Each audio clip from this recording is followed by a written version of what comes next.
छलावा हुआ है बिहार की जनता के साथ कि किसी का चेहरा दिखाया, दुल्हन किसी लड़की किसी को दिखाया, दुल्हन किसी को बना के भेज दिया। एक विकल्प के तौर पर आज बंगाल की आवाम देख रही है मजलिस इत्तेहादुल मुस्लिमीन को। मुंह में दही जमी हुई रहती थी, बोल नहीं पाते थे, लबसिए हुए रहते थे। एमआईएम ने आज उनको इतना बेदार कर दिया है, अब गोंगे भी बोलने लगे हैं। मुसलमान को सवाल करो तुम्हारा कोई नेता है, बोलेगा नहीं है। क्यों नहीं है?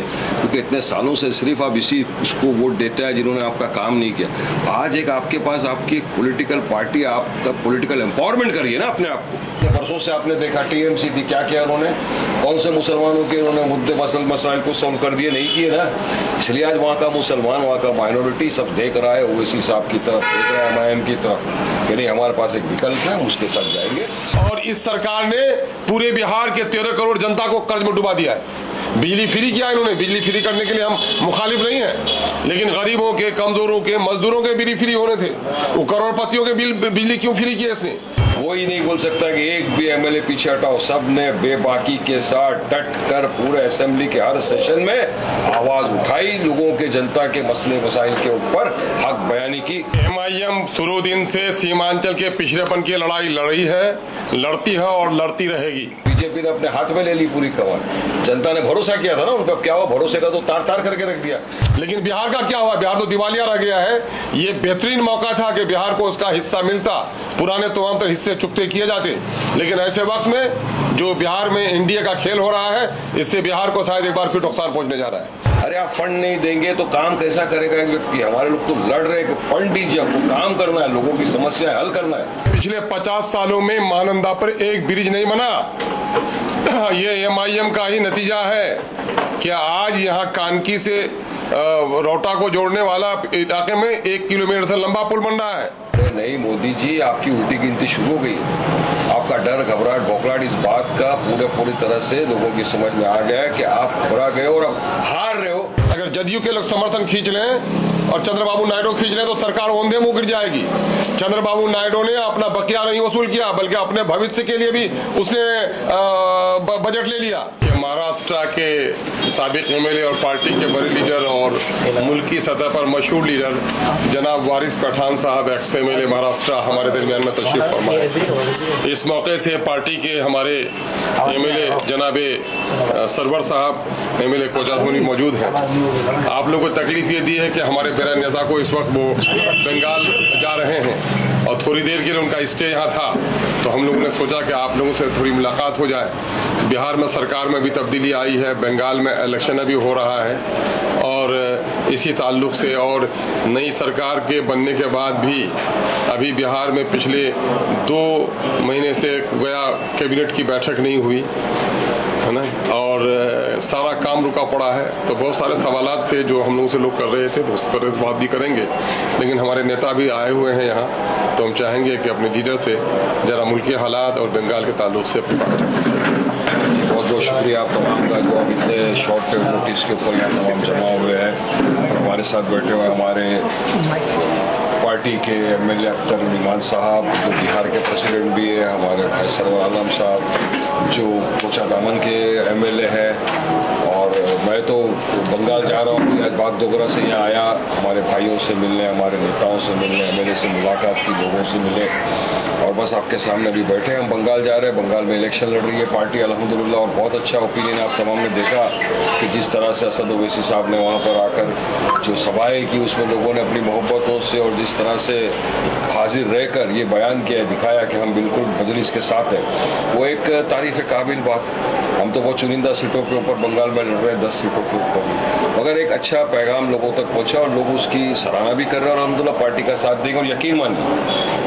इंशाअल्लाह इस मरतबा नतीजे बहुत अच्छे आएंगे और हमको यकीन और उम्मीद है कि हमको अच्छी कामयाबी वहाँ पर मिलेगी। अब बात करें बिहार की, देखिए यहाँ की जनता ने जो निर्णय लिया और हमारे 5 आमदारों को जिताकर जो बिहार की असेंबली में भेजा, उस दिन से आज तक आप देखिए किस तरह से काम हो।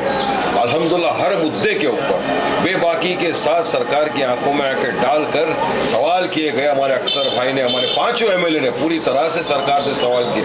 हर मसले, हर मुद्दे जो यहाँ की आवाम के थे, सब कॉन्स्टिट्यूशन की थे, हर मुद्दों को बेबाकी के साथ वहाँ वहां पर उठाया गया, हर चीज के ऊपर बात रखी गई। आज जनता यहाँ की सीमांचल की आवाम बोल रही है वारिस भाई वाकई के अंदर ऐसे 5 शेरों को हमने भेजा जो अल्हम्दुलिल्लाह उठाते।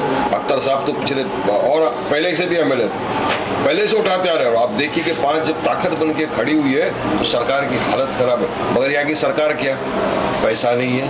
अरे जो इलेक्ट्रिक का बिजली का वायर जा रहा है वो बनाने के पैसे नहीं है सरकार के पास। अरे आप फंड नहीं देंगे तो काम कैसा करेगा एक व्यक्ति। हमारे लोग तो लड़ रहे हैं कि फंड दीजिए, आपको काम करना है, लोगों की समस्या हल करना है। मगर नहीं, यहाँ तो एक ही चीज लगा हुआ है, यहाँ पर जिसको मुख्यमंत्री बनाया उसको उठा के बाद में वहां भेज दिया राज्यसभा के अंदर, उसकी जगह किसी और को बना दिया। और नारी सम्मान इसकी सब बात करने वाले जो थे यहाँ के मुख्यमंत्री वहां गए तो तीनों दिन तो दिखे नहीं मेरे को तो कहीं भी। मैं तो देख रहा था कि कहाँ चले गए भाई, कहाँ चल दी, जरा इधर तो आओ, आपको तो वहां भेजा है वो भी नहीं दिखे। ये सरकार का है ना, नारी सम्मान की बात करते रहे भाई साहब। नारी का सम्मान हम करते थे, करते मरते दम तक करते रहेंगे।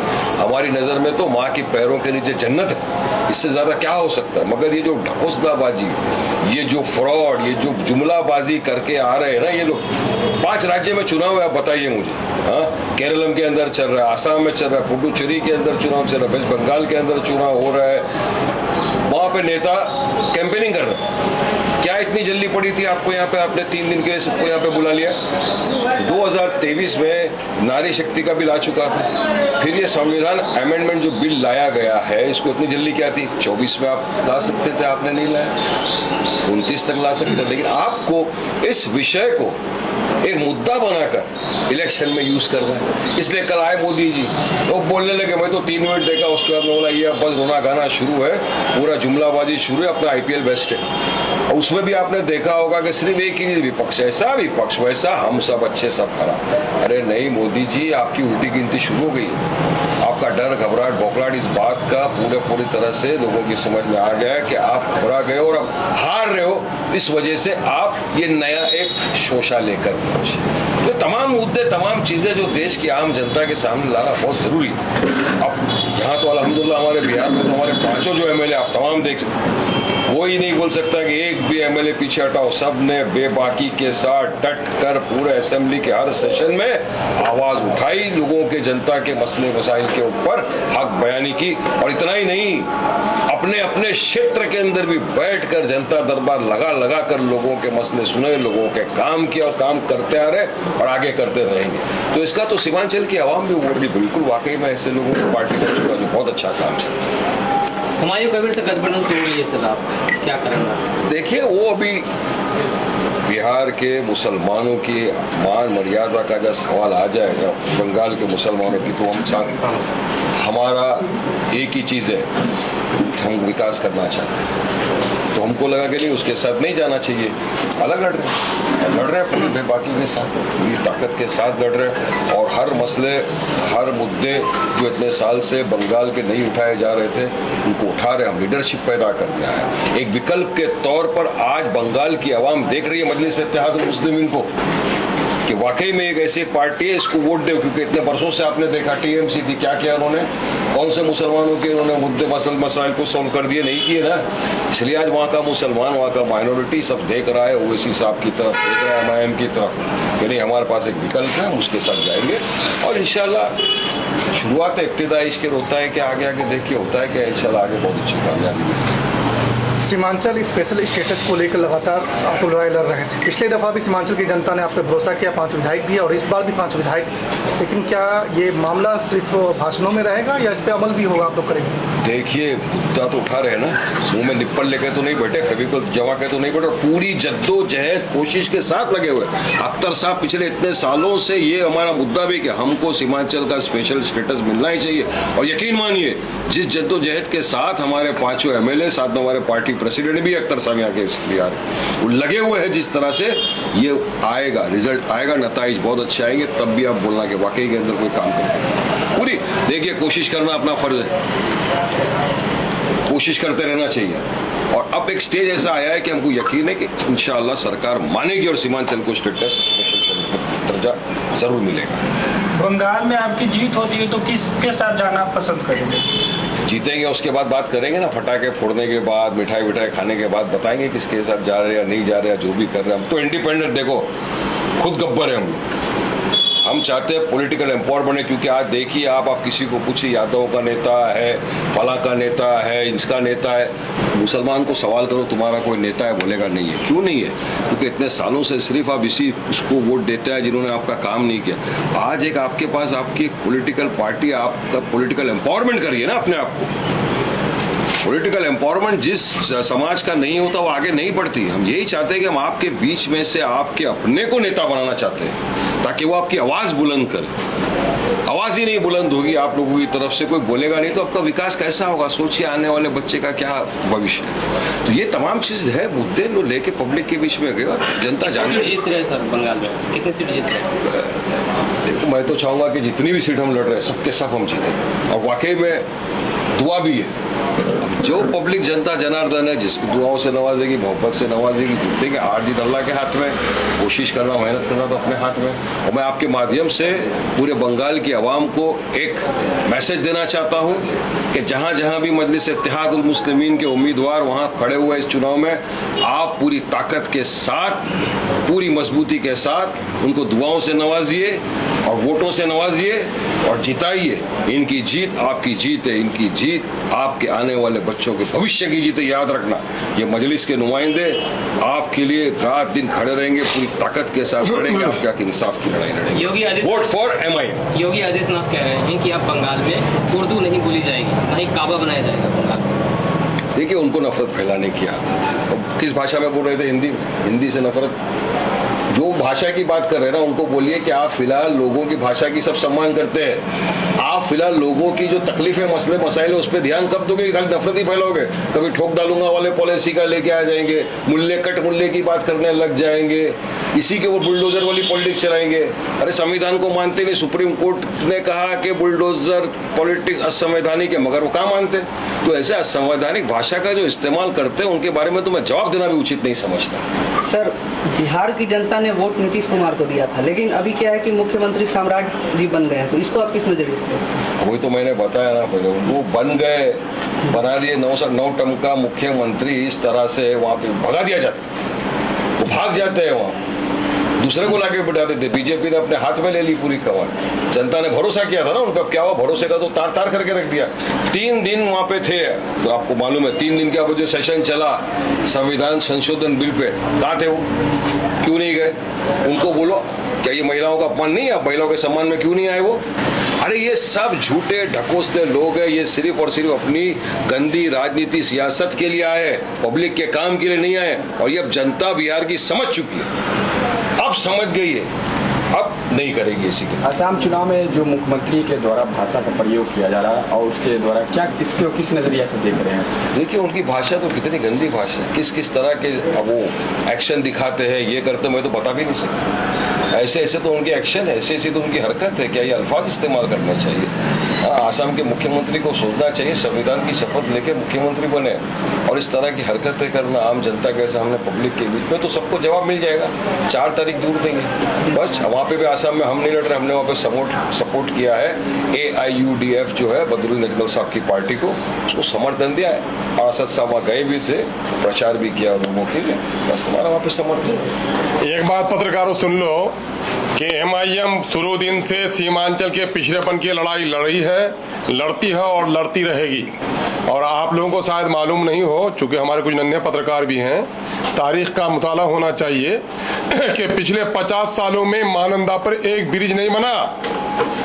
ये MIM का ही नतीजा है कि आज यहाँ कानकी से रोहटा को जोड़ने वाला इलाके में 1 किलोमीटर से लंबा पुल बन रहा है।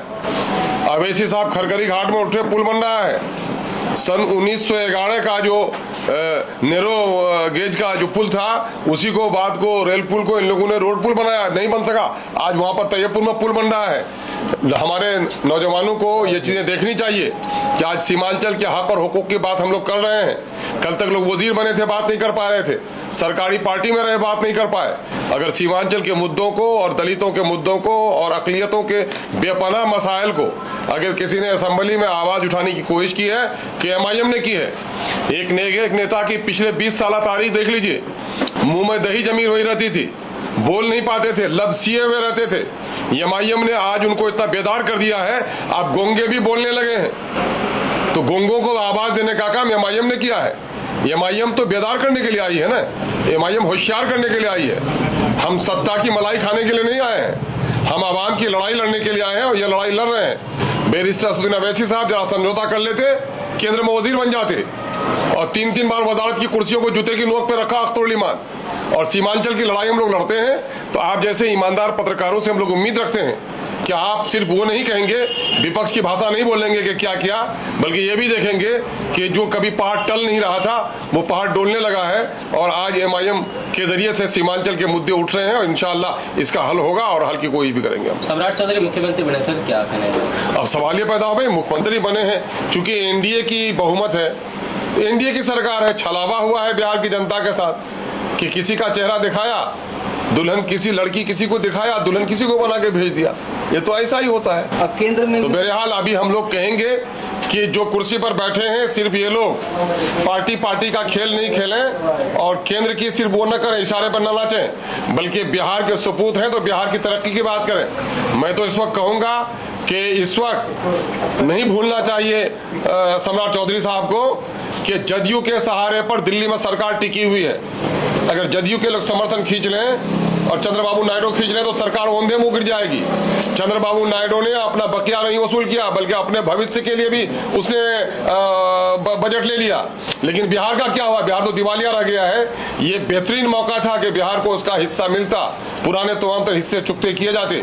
लेकिन ऐसे वक्त में जो बिहार में एनडीए का खेल हो रहा है, इससे बिहार को शायद एक बार फिर नुकसान पहुंचने जा रहा है। और खेद का विषय ये है कि इस सरकार के बनने के बाद से आप जाइए ब्लॉक में, जाइए सीओ के यहाँ, जाइए कलेक्ट्रेट में, सारे काम रुके पड़े हैं। 50 सड़क के एक विधानसभा में शिलान्यास कराए गए हैं मरम्मती के, और कहीं कोई काम नहीं हो पा रहा है। सरकार दिवालिया हो गई है। ये सरकार ब्राइब की बुनियाद पर आई है। ये सरकार अगर 1,54,000 लोगों को 10-10 हजार की रिश्वत नहीं देती तो ये सरकार जीत के नहीं आ सकती। और नेता लड़े हैं तो वो खुद कर्ज में आ गए हैं लड़के, और इस सरकार ने पूरे बिहार के 13 करोड़ जनता को कर्ज में डुबा दिया है। बिजली फ्री किया इन्होंने। बिजली फ्री करने के लिए हम मुखालिफ नहीं है, लेकिन गरीबों के, कमजोरों के, मजदूरों के बिजली फ्री होने थे। वो करोड़पतियों के बिजली क्यों फ्री किए इसने? ये अपनी सत्ता बनाने के लिए गोया बिहार की जनता के खजानों को लुटवा दिया है। खजाना खाली पड़ा हुआ है।